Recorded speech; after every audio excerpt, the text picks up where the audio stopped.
Now let's go ahead and get back up to breaking news with Hank Winchester and Larry Spruill, who have been following the protests in Detroit for us all evening long. Tonight, let's go ahead and start with Hank. Hank, what's the latest?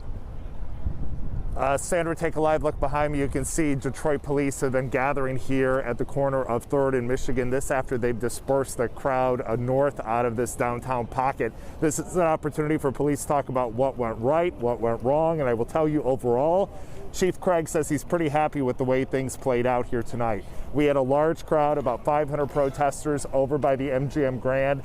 They started setting off fireworks, throwing bottles at police, and that's when Chief Craig made the move and the decision to cross the street and work to disperse that crowd. They had to fire off tear gas, but it worked. Overall, Chief Craig says a few minor injuries, a few arrests. We saw some of them playing out here not far from this intersection, but the good news in all of this, it does not appear that anybody was seriously hurt, and for the most part, protesters throughout the day were able to peacefully march, get their message out. It was just in the last hour and a half where things took a turn, things got tense, and that is when the police chief said he needed to do and make a move to make sure that his officers were safe and that the people in this community remained safe, and that's what they had to do in order to disperse this crowd. We are being told that some of the protesters are in different pockets of downtown Detroit, but in much smaller groups right now. Vic, let's take a look at some of the police activity here.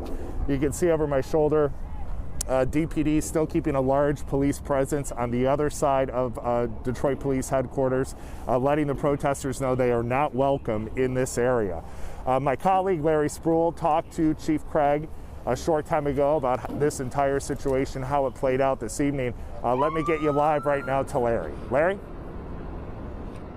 Yeah, Hank, now Chief Craig did say that overall things went very smoothly, that he is very proud of his officers and the officers that are still standing outside of DPD right now. If you can take a look behind me, you still see several officers in their riot gear protecting themselves and standing at the intersection, not allowing the protesters to enter or come anywhere near this way. Now, we are outside DPD headquarters, and overall, all day today, the protesters were allowed to march throughout downtown Detroit. They went from DPD down into Corktown. They came back around up Michigan, down Washington Boulevard on 375. They really were allowed to march peacefully and to really demonstrate a message that they wanted peace. They wanted justice for what happened in Minneapolis. As you can see right now, that there seemed to be some action going down Michigan Boulevard into downtown, where ambulances and police cars are needed. Now, we are told that police believe that there are still some protesters here downtown in this area.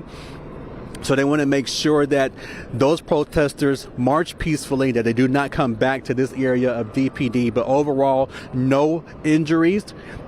There were a couple of arrests, but these officers really should be commended for a job well done that they did. They were very patient with the demonstrators. They did not attack them at all until they were provoked with them throwing water bottles, throwing different types of projectiles and objects towards them. But once again, peaceful protest for the most part. That last 10 to 15 minutes or so of the protest, it didn't turn violent, and they had to disperse the crowd. We're live outside DPD headquarters tonight. Larry Spruill, Local 4. All right. Thank you so much, Larry.